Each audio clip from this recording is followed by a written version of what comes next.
क्रांती सम्राट, आपल्या हक्काचे व्यासपीठ। ताज्या बातम्या, मनोरंजन आणि व्हायरल बातम्यांसाठी क्रांती सम्राट न्यूज चॅनल आजच सबस्क्राईब करा। तथा कार्यकारी मंडळ सदस्य जनार्दन भगत शिक्षण प्रसारक संस्था श्री प्रशांत ठाकूर साहेब यांना करतो। त्यांना विनंती आहे त्यांनी माननीय मुख्यमंत्री महोदयांचं स्वागत करावं। शाल, पुष्पगुच्छ आणि त्याचबरोबर छत्रपती शिवरायांचा अश्वारूढ असा पुतळा आपण त्यांना प्रदान करण्यात येईल। एकदा जोरदार टाळ्या माननीय मुख्यमंत्री महोदयांसाठी।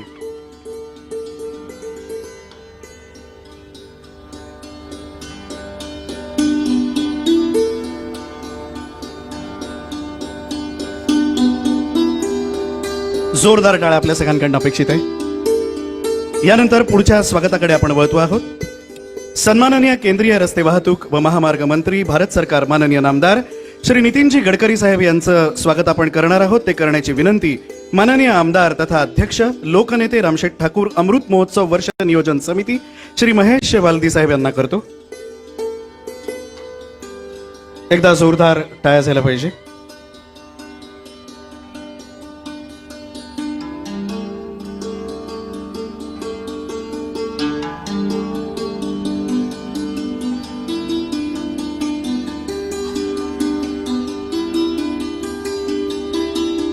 जोरदार टाळ्या आपल्या सगळ्यांकडून अपेक्षित आहेत। विकासाचा सूर्य अपेक्षित आहेत। छत्रपती शिवरायांना मानाचा मुजरा करतो। भारतीय राज्यघटनेचे शिल्पकार भारतरत्न डॉक्टर बाबासाहेब आंबेडकर यांना मानवंदना अर्पित करतो। आजच्या कार्यक्रमाचे सत्कार मूर्ती लोकनेते, आपल्या सर्वांचे मार्गदर्शक रामशेठ ठाकूरजी, त्याचप्रमाणे सौ वहिनी साहेब, या कार्यक्रमाकरता आवर्जून उपस्थित असलेले केंद्रीय मंत्री माननीय नितीनजी गडकरी,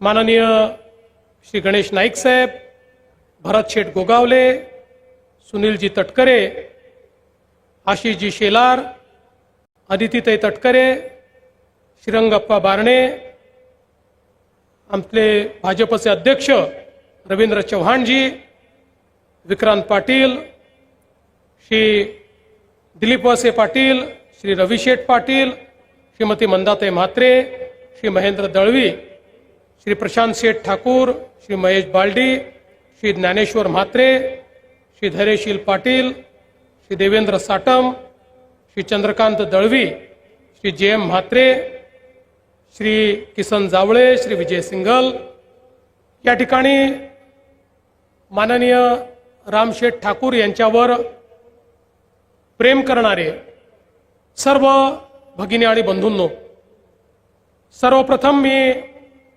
आपल्या सर्वांच्या वतीने रामशेठ ठाकूर यांचं अभिष्टचिंतन करतो आणि आई भवानीला प्रार्थना करतो की त्यांचं समाजकार्य असंच अविरत सातत्याने चालत राहो आणि त्याकरता आई भवानी त्यांना उदंड आयुष्य देवो, उत्तम आरोग्य देवो, अशा प्रकारची आईच्या चरणी प्रार्थना करतो। आजचा सत्कार हा केवळ एका व्यक्तीचा सत्कार नाहीये। हा सत्कार एका सामान्य माणसाने असामान्य कसं व्हायचं याचा जो मंत्र आपल्याला दिलेला आहे त्याचा सत्कार आपण सगळे लोक मिळून करतो आहोत। आत्ताच आपण बघितलं रामशेठ ठाकूरांचं जे आयुष्य आहे, छोट्याशा गावामध्ये जन्माला आल्यानंतर शिक्षण पूर्ण करण्याकरता त्यांनी केलेली मेहनत आणि विशेषतः कर्मवीर भाऊराव पाटलांनी जी रयत शिक्षण संस्था सुरू केली त्या संस्थेच्या माध्यमातून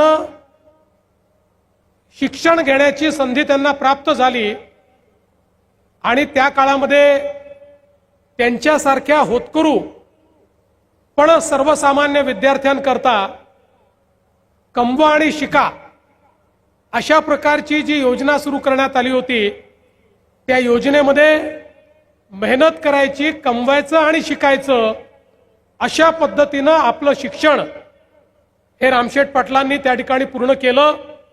आणि त्यानंतर ते इथल्या शाळेमध्ये शिक्षक म्हणून त्यांनी आपली नोकरी धरली.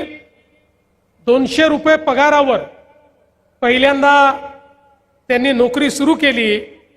आणि आपण आज पाहतोय की स्वतःला शिक्षणाकरता ज्या काही अडचणी सहन कराव्या लागल्या, आज अनेक शाळा, शैक्षणिक संस्था, अनेक मुलांचं शिक्षण या सगळ्यामध्ये इतक्या मोठ्या प्रमाणात आपलं संपूर्ण जे आयुष्यात कमवलेलं आहे ते लावण्याचं काम त्यांनी केलं.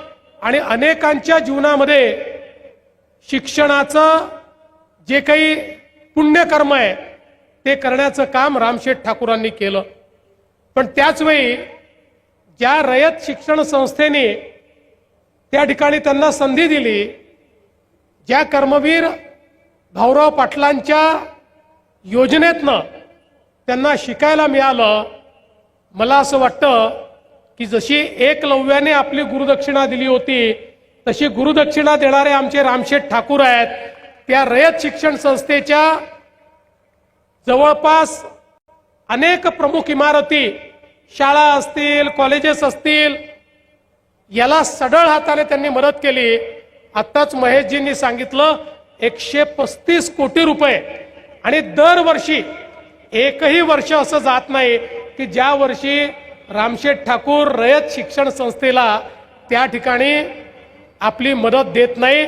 त्यामुळे एकलव्याप्रमाणे आपली गुरुदक्षिणा गुरुने न मागता देणारे अशा प्रकारचे रामशेठ ठाकूर हे आपल्याला खरोखर अतिशय प्रेरणा देणारे आहेत. आणि त्यांचा प्रवास देखील थक्क करणार आहे. मी ज्यावेळी हे पुस्तक वाचत होतो त्यावेळी मला त्याच्यात बघायला मिळालं की साधी नोकरी करत असताना त्यांना पहिली संधी आली.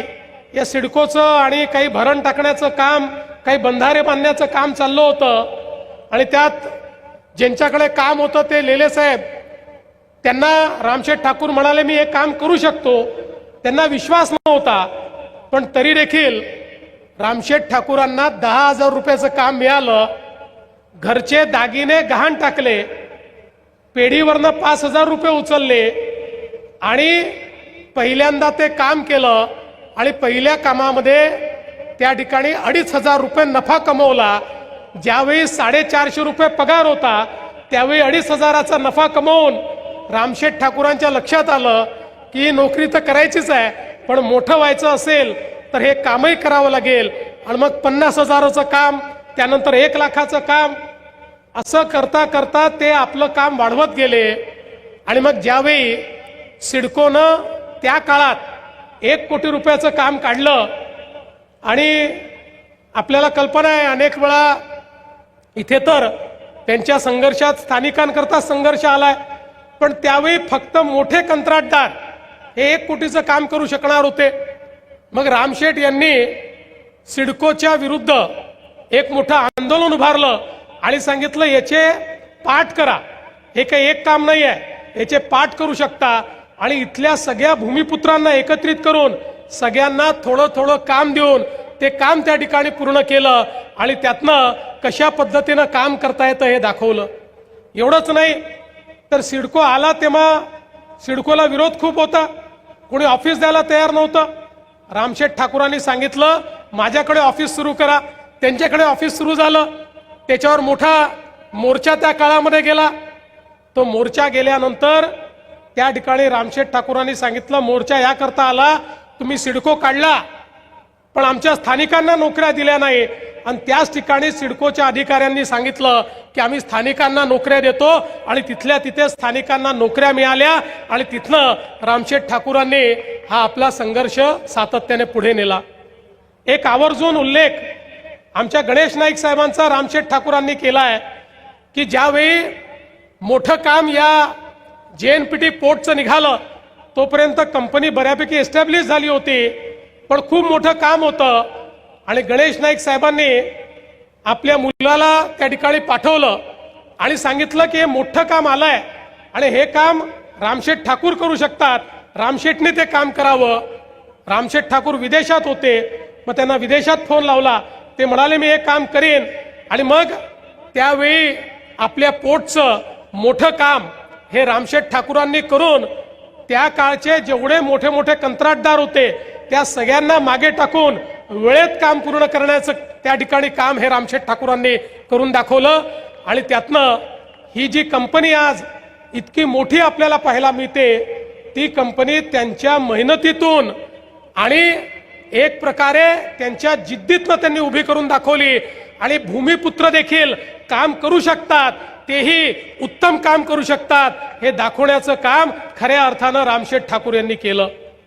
आणि एवढंच नाही तर एकीकडे स्वतःचा व्यवसाय तर सुरू होताच, पण त्यासोबत स्वर्गीय दिबा पाटलांसोबत वेगवेगळ्या आंदोलनामध्ये ज्या प्रकारे रामशेठ ठाकूर त्या ठिकाणी भूमिका निभावत होते, एक एक प्रश्न भूमिपुत्रांचा आपल्याला माहिती आहे 80च्या दशकामध्ये फार काही कायदे नव्हते, कोणाची जमीन उचलली की घेऊन टाकायची, त्याच्यावर सरकारने नाव लावून टाकायचं, त्यांना काही मिळालं तर ठीक, नाही मिळालं तर ठीक, तुम्ही लढत राहा. अशा पद्धतीच्या या परिस्थितीमध्ये त्या ठिकाणी दिबा पाटलांच्या नेतृत्वामध्ये भूमिपुत्रांचा जो लढा झाला त्यात अतिशय प्रमुख भूमिका ही रामशेठ ठाकूर यांनी निभावली. आणि टप्प्याटप्प्यानं प्रत्येक आंदोलनामध्ये भूमिपुत्रांना त्यांचे हक्क मिळत गेले. जमिनी मिळाल्या, 12.5% निर्णय झाला, घरांचा निर्णय झाला, नोकऱ्यांचा निर्णय झाला, व्यवसायाचा निर्णय झाला. अशा वेगवेगळ्या गोष्टी या सातत्याने संघर्षाची एक फार मोठी गाथा ही रामशेठ ठाकूरांची आहे. आणि म्हणूनच भूमिपुत्रांनी त्यांना थेट लोकसभेमध्येच पाठवून दिलं.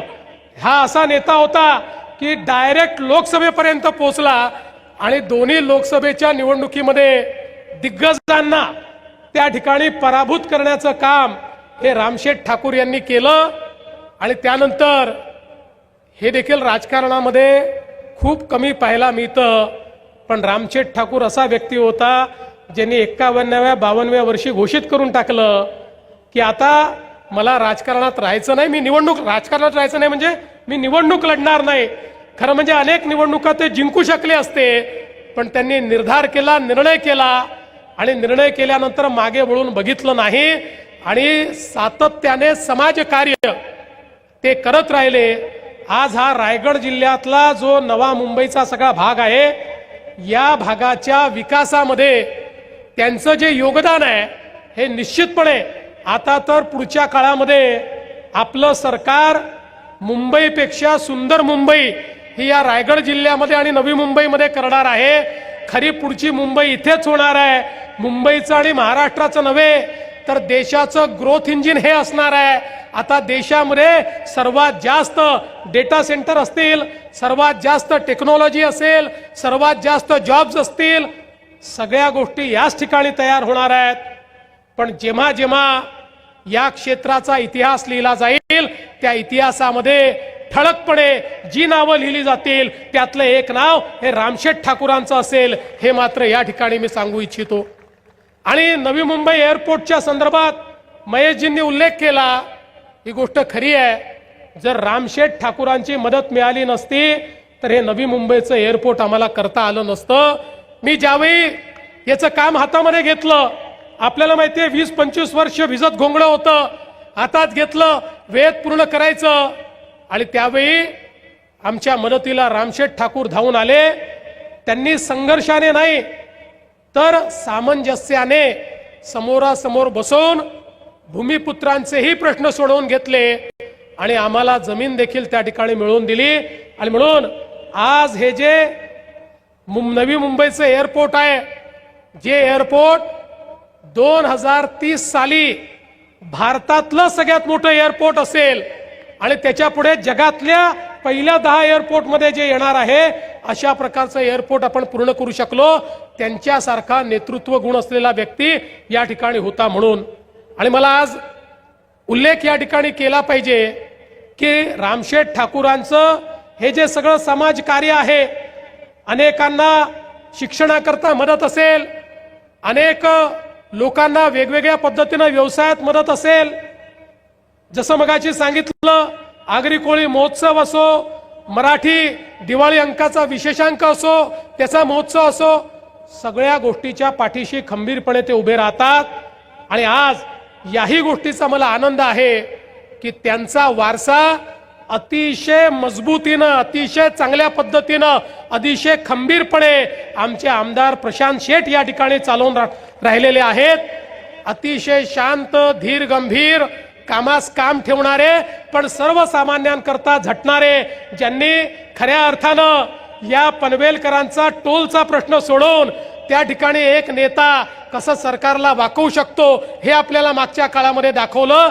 मला असं वाटतं की निश्चितपणे रामशेठ ठाकूरांचा जरी त्यांनी राजकारणातनं त्या ठिकाणी निवडणुकीतनं संन्यास घेतला असला तरी राजकारणामध्ये तुमचा वारसा अतिशय समर्थपणे तुमची मुलं चालवत आहेत, ही देखील अतिशय आनंदाची गोष्ट आहे. आणि म्हणून खरं तर आज या ठिकाणी मी बोलायला गेलो तर मी खूप वेळ बोलू शकेन, कारण हे जे पुस्तक मी वाचलं त्यात इतक्या सुंदर अनेक गोष्टी आहेत, इतक्या प्रेरणादायी गोष्टी आहेत. रामशेठ ठाकूरांबद्दल इतक्या गोष्टी त्यांच्याबद्दल मी आज सांगू शकतो, पण अनेक वक्त्यांची भाषणं व्हायची आहेत. माननीय गडकरी साहेबांची मी परवानगी घेतली. मला एका कार्यक्रमाला पोचायचं आणि तिथे वेळेवर पोचणं गरजेचं असल्यामुळे खरं तर पूर्ण वेळ या कार्यक्रमाला उपस्थित राहायचं होतं, परंतु मला या कार्यक्रमात जावं लागणार आहे, म्हणून मी पहिले बोलण्याची संधी या ठिकाणी घेतली. पण मी आजच्या खरं म्हणजे या प्रसंगी रामशेठ ठाकूर, सौ शकुंतलाताई ठाकूर या दंपतीचं अतिशय मनापासनं त्या ठिकाणी अभिनंदन करतो, अभिष्टचिंतन करतो. आणि जसं आमच्या महेश बालदींनी सांगितलं की रामशेठ ठाकूरांचा 100वा वाढदिवस साजरा करण्याकरता आपण सगळे याच मैदानावर उपस्थित राहू, हा विश्वास आणि ईश्वराकडे प्रार्थना करून मी माझं बोलणं संपवतो. धन्यवाद. जय हिंद, जय महाराष्ट्र.